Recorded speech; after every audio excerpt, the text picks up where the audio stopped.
Welcome, friends, to another Life Lift lesson and back to our series 30 anchors from the last 30 years. I'm so pumped for us to unpack and walk through life anchor number 8 today. And as I prepared for this life anchor, I was thinking about the reality of being in the month of February, which is known for Valentine's Day, for love and romance, and thinking about the great gravity of the choice of marriage, of who I marry. So friends, in light of that question and the pursuit of finding lasting love and a thriving marriage, that is why I share life anchor number 8 today. And friends, no matter what your relationship status is, if you're single, you're dating, you're engaged, you're married, you're divorced, you're widowed, there's practical insights that we all can grow and receive and walk in through this life anchor. So friends, without further ado, life anchor number 8 is this: marrying a growing, secure, and beautiful person inside and out makes all of life more enjoyable. And I also have to say, on the front end, this isn't the life anchor, but the reverse of this life anchor is also very true. Marrying a fixed mindset, insecure, and ugly person inside and out makes all of life miserable. So the gravity of this decision can either make or break. It can lift or it can deflate someone's life. So friends, with this, the seriousness and the what's at stake, I come to you to unpack this today from 30 years of life of growing and learning and looking at things and learning in my own failure, my own victories.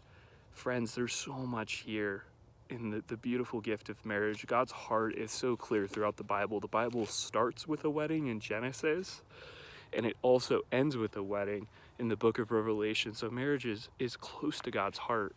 And I did a quick search throughout the scripture. The word wife appears in 313 verses. So God has a lot to say about a wife and what that looks like. And then for husband, it appears in 102 verses throughout the Old and New Testament. So throughout the scripture, God gives us insight.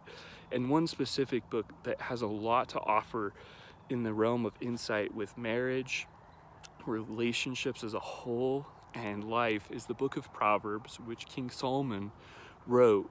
And God gave him a gift of wisdom that is unlike any other who has walked the earth. Besides Jesus, I would say Jesus is wisdom, so he surpasses Solomon. But as far as humans on the planet, he had a great gift, and he has quite a few things to say in the book of Proverbs. This is one thing he says in Proverbs 12:4: a wife of noble character is her husband's crown, but a disgraceful wife is like decay in his bones. That's tough. And that decision to have life in the bones, to have a crown, or to have decay, that is a huge choice. And it goes back to who the person is. I've found character is what counts most. So is the person that you're pursuing, the person that you are engaged to, the person that you're married to, are they a person of growth?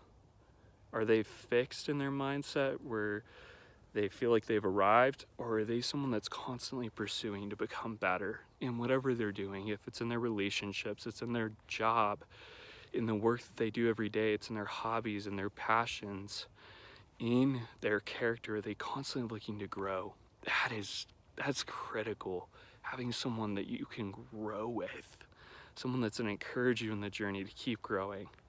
And then secondly, someone who is secure. Friends, security is something that I really feel is not talked about a whole lot, but it's something that is of great worth.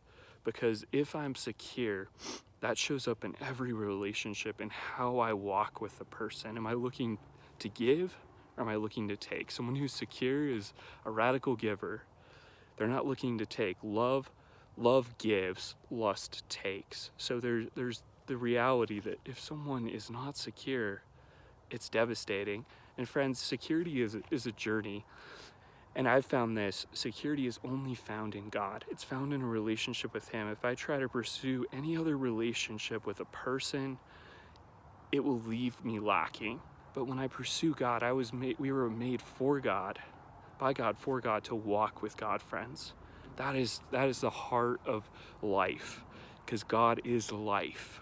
Jesus is the life, as He said. He is not only the way, the truth, but He is the life. There's no life that is found outside of Him.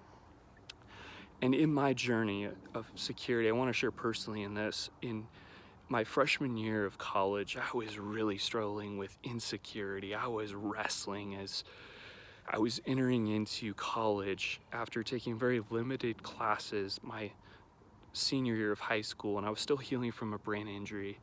And I was questioning my own ability. I was questioning that I didn't belong, as coming from a single mom from lower income, entering into a private Christian university. I felt very out of place, and insecurity was hitting me hard.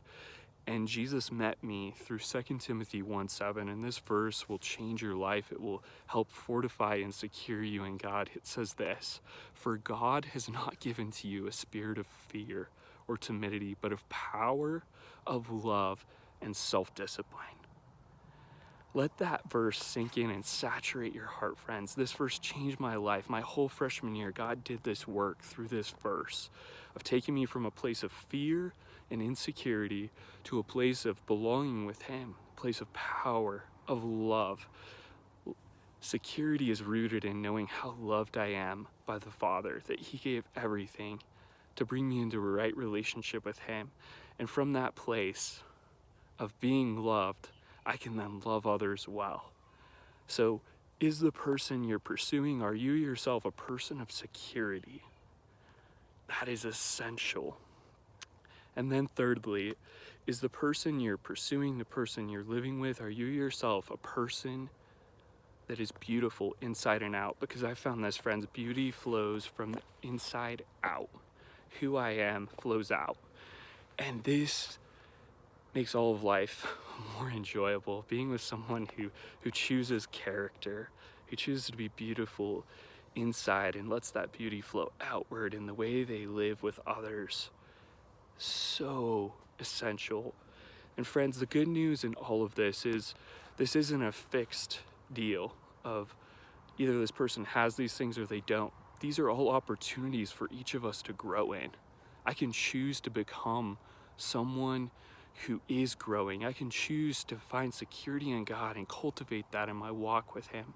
I can choose to become a beautiful person inside and out. These are all choices. And here's a beautiful and liberating truth I found as God brought Anna into my life as my dear, beautiful, amazing wife who embodies these characteristics and lives them out, and we do together. I found this, friends, that as I become these things, God then does the bringing. As I become a person who is growing in all areas of my life, I do that through reading, I do that through listening to podcasts, I do that through seeking out others who are further along than me.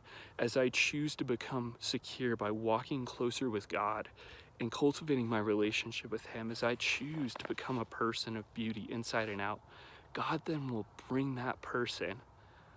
And it's a matter of trust. It's all about a faith-building journey of walking with Him, because He gives the best gifts, friends. I can go and try and find it and make it happen, but that is a fruitless endeavor, because at the end of the day, God, every good and perfect gift comes from Him. And this is what Proverbs 18:22, Solomon said: "He who finds a wife finds a good thing and receives favor or grace from the Lord." This relationship is a grace that God gives. But am I looking to Him, or am I looking to just get the gift? That changes everything. Coming to a place of surrender. God, You are enough. I'm secure in You. I don't need anything else. But God, You see my desire. I long for this companionship, this relationship. And I'm looking to You, and God, help me become these things, so I then can become this person that then will attract someone of like heart and character. God, I trust You to bring that person. And there is a liberty when I trust God That is what happened in my relationship with my wife, Anna. I could have gone on dating websites and started pursuing girls and doing everything I could, but instead God centered me on walking with him, choosing to become a growing person, to do the work in my own life, because who I am then flows into every walk of life. So choosing to become these things, friends, makes all the difference. May you be encouraged, may you be lifted, and may you take heart that as we become these things, God does the bringing and he does wonderful things. So friends, until next time, onwards and upwards with grace and grace.